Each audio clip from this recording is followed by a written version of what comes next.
until the social media. And so, yeah, so definitely as an immunologist who gets targeted by these anti-vaccine campaigns, it's why I started getting involved.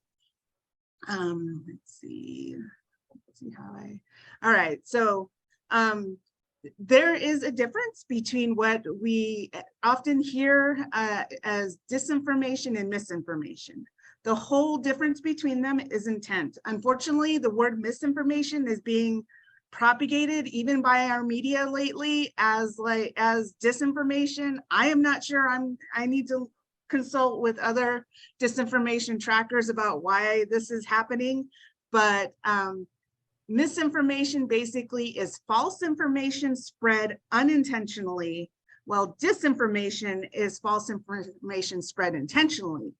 Unfortunately, in the United States especially, we've been noticing a rise in disinformation, especially with regard to our elections, and it is intentional. We have been able, the number of data scientists have been able to track these networks, and unfortunately we see that they track, they migrate, you know, they track communities to try and divide them and distract them and delay them, demoralize them. And then they move on to climate change, you know, vaccines, they just like migrate all over the place, but it's basically the same networks that are happening and doing this. When it comes to why it's important to track this disinformation and neutralize it is we live in the democracy. It's, you know, as a Native American myself, I know that democracy hasn't been perfect for us. But democracy does require the free flow of scientific information. We know that there is no justice without accountability. So, and we know that fact finders hold bad actors accountable. So we have this thing called the United States Constitution, which where we have the First Amendment that guarantees freedom of the press. Unfortunately, in the past couple of years, with the rise of social media, just about anyone, I call them content creators. I do not even give them the validity of calling them fake news or, you know, like news outlets or anything, because there is a process for journalism, journalistic ethics, to ensure that there is fact finding within journalism. Additionally, in the First Amendment, we have the freedom to petition the government. And that's where a lot of scientists and scholars come in.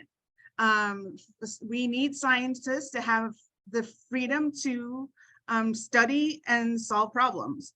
Unfortunately, with the rise of especially social media and a lot of the internet algorithms that have come about to sort through all the information that's just available now, the flow of information is faster than ever before in human history. And unfortunately, that is creating what we are seeing, a lot of polarized, radicalized people who are believing in just complete lies. And the reason why this is happening is it's called the illusory truth effect, where people will believe information that is repeated, even if one initially knows that their information is a lie. But if you get exposed over and over, so I'm going to warn, you know, if you're on social media a lot, this is how a lot of people are getting drawn into conspiracy theory rabbit holes, because you're just exposing yourself to information over and over. And even if you think it's a joke and a lie, the more you engage with it, the more you may end up believing it. So just be careful as a caution, you know, a cautionary warning with regard to, you know, where you're spending your time. And how you're spending your time. But we know that in a democracy that facts and data are not enough. We need to act. The thing about a democracy is people have the power in a democracy. So we have to protect and sometimes fix our democracy so that we can achieve science-based solutions. And so therefore we need more people to vote in our democracy. We also need people to be able to access elections for free and fair representation for all people. Because, you know, when we have a diversity of solutions, like more heads are better than one, we have a number of people working together on the solutions, we are able to approximate the truth and the most effective solution possible. So what, disinformation, like you mentioned, it's false information that is spread intentionally. Disinformation targets the most solid voting blocks. We know this. The most solid voting block in the United States are Black women. They're 90, consistently 90%. Black men are also very similar. Latino women and men, Asian men, Native American men and women, so on and so forth. You see the large list of different groups that are, you've likely noticed, have been targeted for disinformation campaigns. Especially, I saw just like Be a King organization the other night, earlier this week, they had an event to address a lot of the disinformation targeting Black and Jewish communities to not work together as much anymore. This is intentional. The whole reason why this is happening is because fascists always target the most vulnerable people first in order to gain momentum and targeting more empowered people until there is no one left in solidarity to leverage people power. So you've likely heard in the middle of this slide, Pastor Martin Niemöller's famous quote from the Holocaust is, "First they came for the communists and I did not speak out because I was not a communist. Then they came from the socialists and I did not speak out because I was not a socialist. Then they came for the trade unionists and I did not speak out because I was not a trade unionist. Then they came for the Jews and I did not speak out because I was not a Jew. Then they came for me and there was no one left for me." So this is the intent of disinformation. We have already seen it many times before throughout history. In particular, the reason why especially Black women and men are targeted the most, and unfortunately in the United States, for disinformation, it stems back to the slave revolt, and one of my colleagues is on here, and she could likely speak to it later on, with regard to some of the work that, especially the work that she's done to, I would say, one of the trailblazers in the field of identifying how Black women especially are targeted the most online, and how eventually, the way Black women were targeted first led to the disinformation campaigns to figure out how to get smarter and more strategic and coming for everyone else, every other group of people who's been vulnerable. So disinformation, and the thing about disinformation and all of these different voting blocks is that there is a whole lot of overlap in how we are, the way we often vote overlaps with our needs for protections against hate crimes and discrimination, protections against poverty, protections against police misconduct and brutality, protections against environmental racism, and protections against climate change. So a lot of people sometimes don't always see the connection between voting and these, hot and button issues we often see in the media, but it's because the same group of people who are targeted for voter suppression are targeted for a lot of other things that are terrible, that fascists basically don't want accountability for. So again, the intent of disinformation is what I boil down to, the 4 Ds, and that is to divide people, distract people, delay people, and demoralize people. This actually comes from a lot of labor organizing. You'll often hear labor organizers talk about this, like, managers will try and divide, distract, delay, and demoralize workers so that they can't get the worker protections or raises or whatnot in the workplace. Okay, so we know what disinformation is and what it does now. Now, how do we repair the harm and rebuild trust after it has targeted our communities? Because we know this has happened over and over in history. Well, there's no new technology that is going to, be the magic solution. The most effective way to counter disinformation what is called relational organizing. And that is basically, relational organizing has been used throughout human history. And the reason why it's so effective is because it's been used throughout human history. Basically, what relational organizing means is talking to people who you already know in your networks. So people you trust, people you can have influence on in order to get them to do actions, like, for example, let's just say you are preparing for a family dinner, for a holiday, and you need to get, different members of the family to participate in, like, let's say, taking care of who's going to cook, who's going to then buy, the different food that's involved, who's going to wash dishes, that type of thing. You're not going to have very much effect if you're just talking to random strangers and asking them to participate. You're going to have the most impact on talking to your family members first and your friends, and getting, them to participate effectively, and getting an event such as a family dinner for a holiday up and running and implemented smoothly. The other way we repair harm and rebuild trust is we also begin to build new relationships. So we have to get out of our comfort zones. And this involves showing up in regular, sustained ways to keep other people in our communities safe. So the way that it's been, a lot of marginalized communities have especially criticized, as both, Democrats and Republicans, is that, they don't come around until right before election season, when we are experiencing the problems we experience 24/7, for in between those 4 years. If you're not putting in the work to build and sustain these new relationships, there's no trust. And so that's something, if you're trying to counter disinformation, you're going to have to put in the work of showing up and staying engaged with people who you want to build relationships with. And then again, in order to sustain a movement, you then do more relational organizing. You try and get the new people you met to get involved in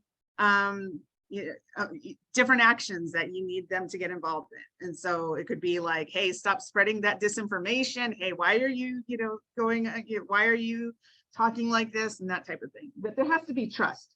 I do have at the bottom of, let's see, go back. At the bottom of this slide here, just as an illustration of how, especially in, like, since this is a crowd of people who tend to do democratic outreach, the Analyst Institute has shown that relational organizing, they did some studies and they've shown that relational organizing is the most effective way to mobilize people to vote. The next is like canvassing, knocking on doors.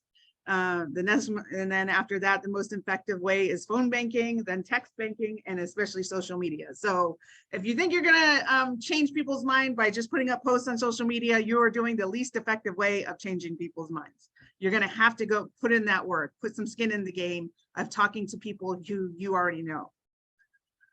All right, and how do you do that? How do you have these conversations with people who you already know who are spreading disinformation? It is called having structured organizing conversations. You're going to have to learn to,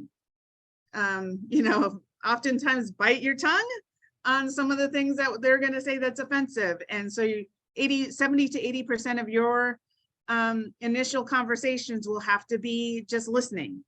On average, in order to get someone out of a conspiracy theory rabbit hole, or even to get them to do anything, let's say just, vote, for example, it takes 5 conversations on average to get people to do anything. And so what you're going to need to do is you initiate, you state, in the context of disinformation, you state why the relationship with the person who is influenced by disinformation, you explain why that relationship is important to you. Then you relate, you ask the person why they're spreading the disinformation, basically. And then so basically ask them what's concerning to them about why they are spreading this. Oftentimes you'll get that they are traumatized, and a lot of traumatized people, well, the thing about it in the United States, I think it's like there have been studies done to show that at least like 63% of people in the United States have adverse childhood experiences. So we're a very traumatized nation. And it makes sense. We're a nation that was built on violence, like violent stealing of indigenous lands and violent enslavement of people. And so we're a traumatized nation, and it makes sense that especially people who don't want to be held accountable for what they've been doing will target our most traumatized people, get them into believing just disinformation, some way to keep them separated from the rest of us, and hold them there a hostage pretty much of that disinformation. So figure out why this disinformation is important to them.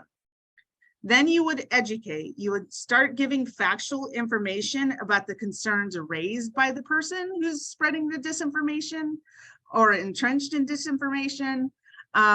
The way you go about it, though, is important. You can't shame them. You're going to have to do this with a lot of empathy. And if you're not able to do that with the empathy and the ability to not humiliate the other person, it's best that you find someone who can do that.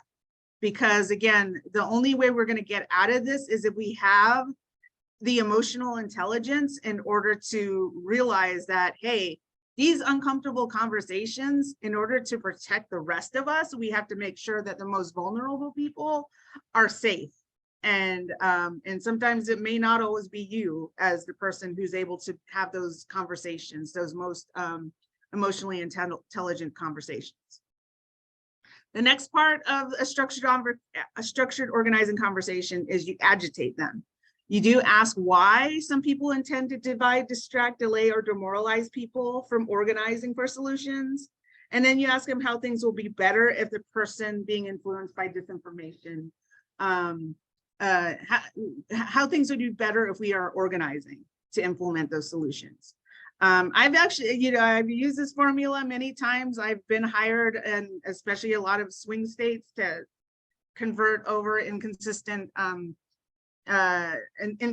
voters to vote in the way that I'm being paid to get them to vote, and it works. It works in 5 minutes in a lot of, not every case. I would say it works in 5 minutes for people who are not totally entrenched, in a what's it called, in a disinformation rabbit hole. So the people who are on the fence, it will work. And then after that, you want to inoculate people. You provide clear expectations for how people are going to be divided, distracted, demoralized, and delayed, and by the strategies and tactics of the spreaders of disinformation. Again, you also provide factual and evidence-based reasoning for remaining united, focused, expedited in sustaining pressure on our oppressors, and committed in building up community and organized people power. These things are not always easy. They're scary to some people, to especially leverage our people power. So you want to give people realistic expectations of what it is to get involved in leveraging our in building solidarity and leveraging our people power. Then after you've done all those different steps, then you want to activate the person and ask the person who's been influenced by disinformation, if you've had enough conversations where they are, moving out, you're moving the needle on them, and they're finally trusting you to be the deliverer of information. Then you can have them have more structured organizing conversations with other people within the rabbit hole. So these are ways, that you can get involved in moving the needle on people. I would say, some of us do this with especially the people who are middle of the road many times over in a lot of like swing states, but especially with someone who's very well entrenched in disinformation, it's going to be more conversations. So, if that's something that's going to be too difficult to you, then you find people who they trust to have those conversations and give, share resources like this. The thing about these, this type of approach is that structured organizing conversations are what labor unions use in order to get people strike ready. So we do know that this works. I especially got a lot of this like process from Jane McAlevey, who is considered one of the top, if not the top, bargain negotiator in the world for labor organizing. And yeah, so with that, I can take any questions.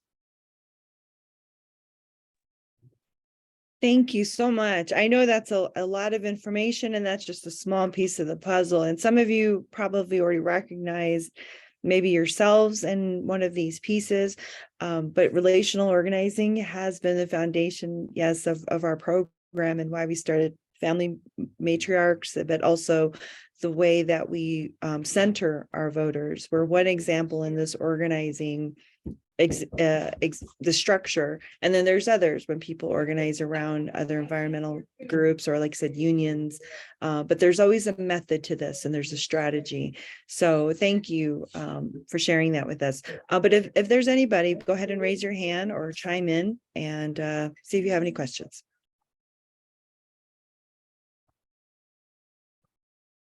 I am going to put in the chat also my I can put these slides in as well. Let me add those as well. But putting in the slide in the chat, just resources for you to use where I'm getting a lot of what I'm talking about. I see Cheryl has a question. Yeah, we've sent out a lot of postcards. I'm just wondering where that would fall on the effectiveness scale. Yeah, so it does work. That would be more like along the lines of like the text messaging from, you know, almost it's about the and that scale. It's about that level of impact of sending a text. As I forgot to put that in, you know, that spectrum there, but it's about the same, just like leaving literature on people's doors, or, you know, so just like a small written engagement actually does have impact. It's not as impactful as other things, but it does have impact on people. Thank you. Mm-hmm.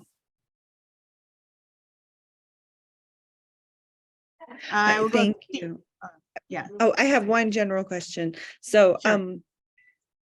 For folks that we know, I guess starting with our families, so we know that, and friends, people that are taking in things about social media, because I feel like we have to break this in terms of our messaging and comms. That's one of the first things that we established as Navajo County Democrats. We weren't just going to dump everything, and I think people have to be aware of the rage type of impulses too. And I think that helps with spreading of misinformation, is that there are certain things meant to elicit response. And so you get angry, you get mad, and then I got to tell everybody about this. And if you're on social media or you're talking to someone in person, and that's kind of how some of it grows and grows. And what is some of the best tactics of checking yourself if you feel like that's happening to you, or you're like, okay, wait, take a step back. What's a better way of approaching this? And so we said we are not going to be, for us as an organization, we were not going to be just dumping everything every 5 minutes about what bad is happening in the legislature or Republican. We're trying to be strategic about what we want our people to know. So I think if there's other great tips, please share that. Yeah. Thank you for mentioning that. That is something I forgot to put in my presentation, but it is in that list of resources that I sent earlier, or put in the what's it called, in the Google Doc. So whenever you, especially on social media, whenever you engage, or in general, you know, like you hear what you've heard Michelle Obama, for example, say, when they go low, you go high. There is some truth to that. And that when you start engaging with the, you know, people who are intentionally trying to get a rise out of you, on social media, you end up spreading. There's studies showing that you end up spreading their disinformation. And like I mentioned earlier, the illusory truth effect takes over. If you're like engaging and fighting with someone, it's elevating them in the algorithm. And so the more engagement there is, they're they're intentionally just getting their message out. They may not even care about you anymore, but they're realizing they're gaming the algorithm so that they are getting their message spread. So yeah, so when you are trying to counter that, honestly, you really do need to be having an approach that is what we call the 3 A's in English. We also have it in Spanish. We call it va, but in English, it is having accurate, aspirational, and actionable messaging.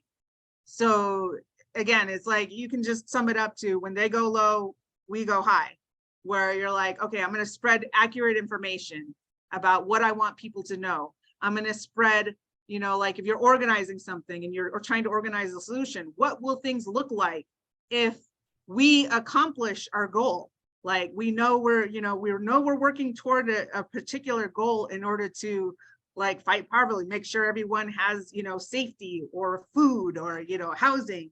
That really matters, because then you're replacing it with the negative, you know, the disinformation with, no, this is what we're going to accomplish. And more people do respond to that. And especially in social media algorithms, I often laugh about it. It's kind of like live, laugh, love, or, you know, eat, pray, love kind of like messaging.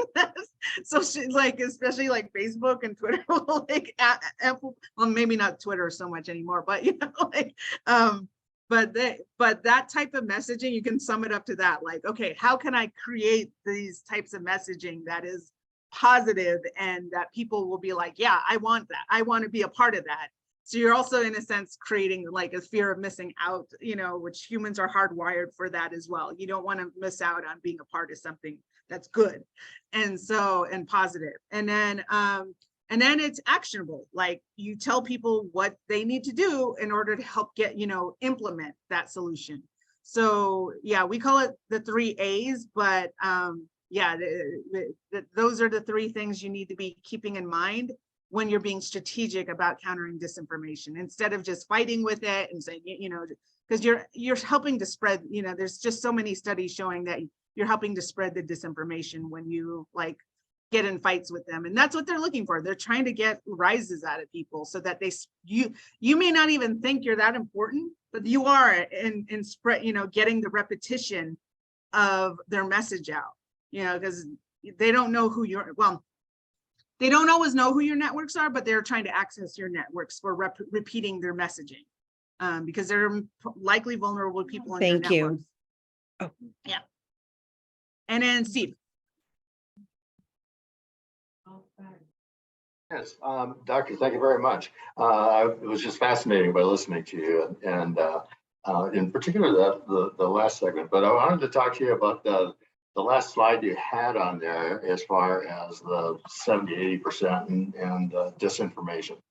I have a brother, okay, who's a step away from being a QAnon person, all right, and so he considers my information disinformation, and he's got the only true information. How do you even begin to approach that when he's got a totally different alternative fact structure system? One of the, you know, you have a lot of work to do, unfortunately. And because he knows you, you know, like a complete stranger, they're not going to believe me as a doctor who's saying, yeah, this is the factual. They just think we're part of like a conspiracy. But since you know him, you're going to have to ask him, like, you know, what is it that caused him to, you know, start believing this? And like, where was he at in life where he started like going into, you know, sometimes people don't even know they're being, you know, like enticed into these various conspiracy theory rabbit holes. And but the thing about a lot of these like some of these conspiracy theory groups is they are providing a sense of community, so that a community is safety to people. And so you're going to have to find out like what is it that motivated him to go into that place to begin with. And remind them of what, what relationship you have and why the relationship is important to you to keep maintaining a relationship with him with regard to, what he, like, it's like, remind them what's good, basically, about the relationship that you may have had. If it's not, if you don't have a good one, maybe find people who do have a better relationship and get, like coach them on, show them their resources on how to have those like conversations with people. Thank you very much, Doctor. I really appreciate that. And I didn't mean to turn this into a personal counseling session. No, I do this all the time. Janie's, It's perfect, Steve, because this is what it's for. We all have this, and we want to learn steps of how to help. So no, it's good. Thank you. Sure. Yeah. We got Any other Shireen. questions? Yeah. Do you mind if I just respond to that last question? Is that okay, Sophia? Sure. Yeah, sure. So Sophia's right on target, because the most important part of all of this is that it is family. It's also family that shares the mis and disinformation that they believe the first, right? Before they'll believe anything else or any other resources, right? So that means it takes family to also share the facts and do it a little bit more consistently. I think that what typically happens in most of our families, when we see someone kind of going off the beaten path, we just kind of go, oh, that's just Bob, doing his thing. And that's just how Bob is. And we kind of let that go. But the problem is that we've let that go too long. So that so much of the mis and disinformation is now part of what they are absorbing, because the family has just kind of like, well, Bob is kind of weird. He'll come around. Or Bob is, he's a good person in his heart, right? So we can't imagine that he would take in any of that information and go out and do anything violent or harm any other people, right? Because they're a family. So those narratives are the narratives I think that is very difficult for us, because we have to now accept that maybe some of our family members or some of the people that are important to us or close to us are really in certain places in their lives where they're okay with the harming and the harms of others. And I think sometimes it's hard for us to absorb, but it's a part that we have to sort of take into account now, because this country has a history of people, quote unquote, claiming to be families and still participating in some of the most horrific things in our history, right? We want to kind of erase that part sometimes. This behavior is, if we allow that person to go off and kind of, saying that they're kind of weird, that's what happens. Like, they eventually go off and actually do something really harmful, and we could have stopped them before they got there. Thank Thanks, you, Shireen. Shireen. I want to have a little anecdote too, just to share and how I'm figuring this out too. So Steve, it's not a therapy session, but it kind of is.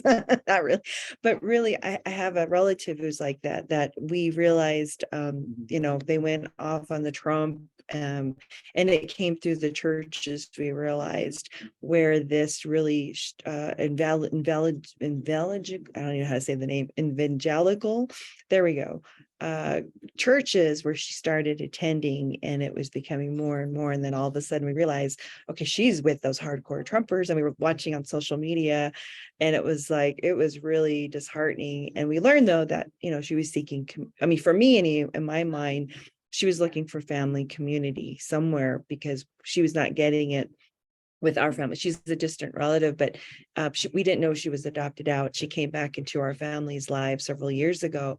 But I feel like that's what she's like always, for me, I'm not a psychologist, but for me, in my mind, I feel like she was trying to always look for community, for some place to belong. And with this church that she got involved with, that's where she maybe found her family and community. And it just so happened that this really conservative evangelical church is also the things that are spitting the same right wing, incredibly crazy, well, I say crazy stuff, but that's like where, and now we have no communication, like we don't even see her anymore and on social or anything. But these things happen, whether they're friends or family or or things. And so I think if there's ways about one, checking, right, how much do we want to put in the effort? And like I said, we got a lot of work to do on ourselves, but our families too, and friends that are there. So I just want to put that out there. Maybe you guys are thinking of your own situations. And that's why I wanted Dr. Marjanovic to come today, because we get to have real conversations when we're out in the field, even though it may not be on social media. It could be in person too, very much in person, because we do a lot of in-person type of things, and we have other things to back up our in-person events. So thank you. Priscilla. Yeah, no, thanks for the presentation. And I'm from a family of 9, meaning I have 8 brothers and sisters, and my parents were very traditional believers. My dad was a Hatati, my Che was a Hatati, my Nale was a Hatati. So I just come from a lineage of Hatatis. And it's so interesting when I see the repairing the harm and rebuild trust. It is part of our native ways, like Hojonja to Hojonja is when you take away this uncomfortable bad feeling and build it up with Hojonja, which is a good way. And I really like that. The bubbles that you drew, connecting it back to Ke, which is the relations, what is it? In that direction. And I think that's what our communities are missing. And I'm just going to give a brief example. I won't be too long. I entered East Huntsville Chapter House, which is my local community. And right away, my chapter president said, he cornered me. He's a Republican from Utah. And he said, I don't like what you're doing, because I was bringing up Apache County Dems every meeting. And he's the one that approached me and said, come to our meetings, help us, because he saw me putting up Apache County, Democrat signs up in the communities. And he invited me. So I just showed up at the chapter meeting, and he said to me, after the meeting, I don't like this information that you're spreading, which is Apache County Dems. And I said, and then I asked him where he was at. I said, where are you speaking from? I said, because I didn't know, because I thought this was about public service, community involvement. And then he said, well, I don't like, he chose, because I spoke up about the helium development and extraction from our community that's coming up. And eventually what I told him was, listen, we are all wanting the same thing. We know our teachings. We say we wake up to the same sun, the same day, every day, and we rest the same way. But you and I are approaching the situation differently. I'm using the Democratic track, you're using the GOP track. It's okay. I said, let's meet at this chapter house and come to a conclusion that we all are looking for prosperity and economic development. And after that, we just kind of built on that relationship, because I want Hojonja too, the good way, the relationship to be rebuilt. And we're working through it. Sometimes it gets intense in the chapter meetings, but I approach it and I say, yes, I have my needs too. You have your needs, and the congregation, the members, I call it congregation because that's what it comes up to in a chapter meeting, because people are looking for solutions. People are looking for answers. And as leaders, we are the leaders in place. I mean, people wanted us to be here and they asked us to be the leaders. And I think that's the way I approached it. So really coming to a common ground, and how are we approaching that? And that is the way I believe too, because that's what worked for my ancestors. And which comes to this point right now. Look at the diversity of our people here on the same platform. And this is what made the Navajo Nation stay alive, and from 1868 to 2024 or 23. I'm a year ahead of myself. And this is what helped us get to this state. We came with different minds, we came with different solutions, but we're here in it together, fighting for democracy and fairness and trust, and to be heard. I love you all. Thank you. Yeah, thank you for that story of how it's worked for you. You know, you're absolutely right that it starts with, like, what you just outlined in your story was like you met him where he was at, basically. Even though he was, that's the thing about any type of movement, they then try and use any type of wording we have to turn it against us and make us the, you know, bad people.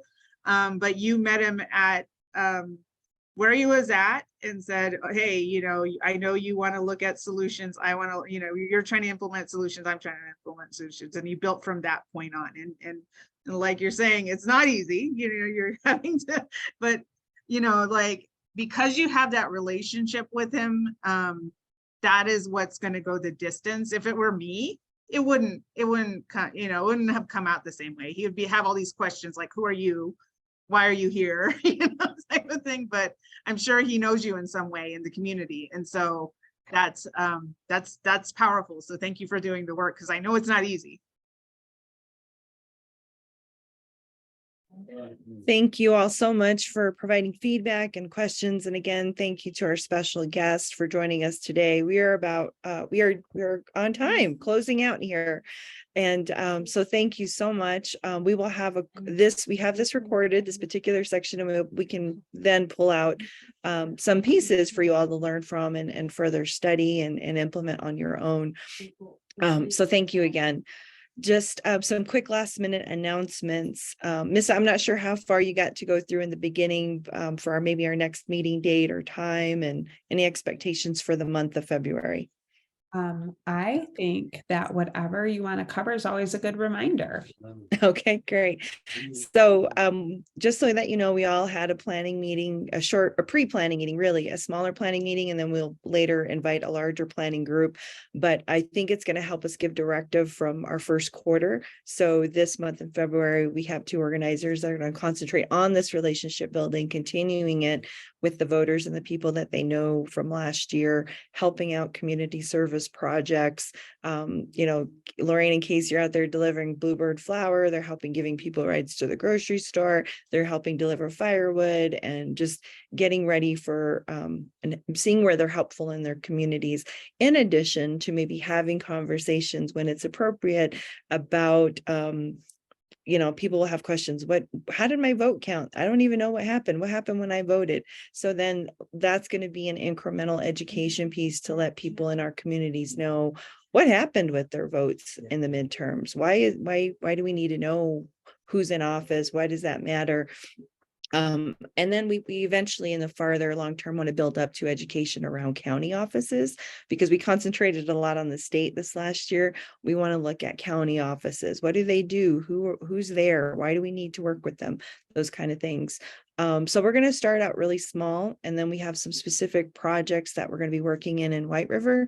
There's a pilot project we're working on, but we'll give more information on that. But it stems from one of the things in last year that we learned that like 80 people got turned away at the polling place because they didn't have proper voter identification. And we're like, what? So that, you know, they're right. They showed up, they cared enough to vote, but they got turned away. And so this is something like, hey, is this tangible? Can we help this? Can we identify those 80 people? Can we find $25 per person to help them get a new ID? Yes, yes, and yes. So we're working on this pilot project, and we'll have more information when that will be going forward. But also we'll be relaunching Family Matriarchs, or Family Votes program, in March, April.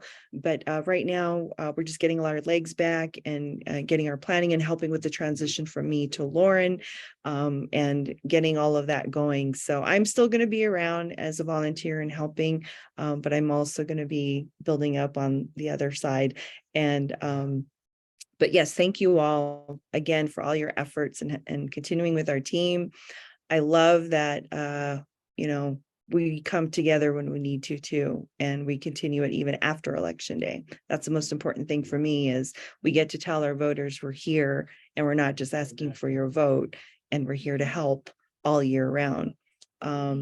So with that, we're going to have our next meeting. Is it the first Saturday of every month, Missa? Saturday of every month, or yeah. It's the first Saturday. Okay, we'll have these big general meetings, and then we'll have our particular board meetings at other times.